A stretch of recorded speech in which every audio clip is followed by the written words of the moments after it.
Thornton, and this summer I was one of the 2014 ILF class. I was also interning at the White House Initiative on Asian Americans and Pacific Islanders. You know, you've probably heard me tell this story a lot, but this is my favorite story to tell about ILF. Last June was the first time I got to meet the other Civic Fellows. There was about 30 of us, and these are the most brilliant people I have ever met. And I have the honor of calling them my friends, and we still keep in touch today.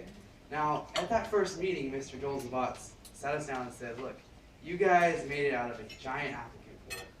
Now, don't let that get to your head, because right now you guys are replaceable. I could take anyone else and put them in this room and they'll be just as good.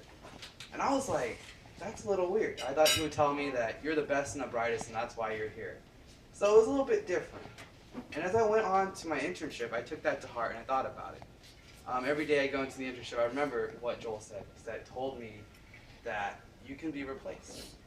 And working at the initiative, I learned a lot about the Asian American community and the Pacific Islander community.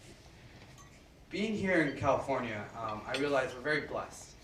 We have a strong Asian American community that's already been established for a couple years. While we are not perfect, we are looking across the nation, there is a lot of work to be done other places.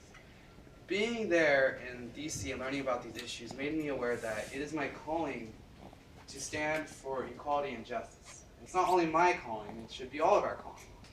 If there's anyone in need from the Asian American community or any other minority, we should be there to help. Over the summer I got to work in youth development, specifically in education and mental health. Two issues which we tend not to look at as the Asian American community because we tend to think that we're doing well. There are stories that data shows that there's sections within the Asian American Pacific Islander community of groups and people that need help. And it's important for us to recognize that and help them. And then on the weekends, after I do a lot of work at the initiative, I get to go to these ILF-sponsored programs. These are leadership development workshops. These are getting to meet guest speakers and meet a lot of Chilling's friends who are incredibly awesome, such as yourself. And through these, I learned exactly what's happening. We were growing and developing as leaders. At the end of the fellowship, I realized why Joel told us that we were replaceable. Because what ILF does is that it takes an ordinary college student and makes them extraordinary. It gives them skills and assets that make them stronger members of their community, this nation, and this earth.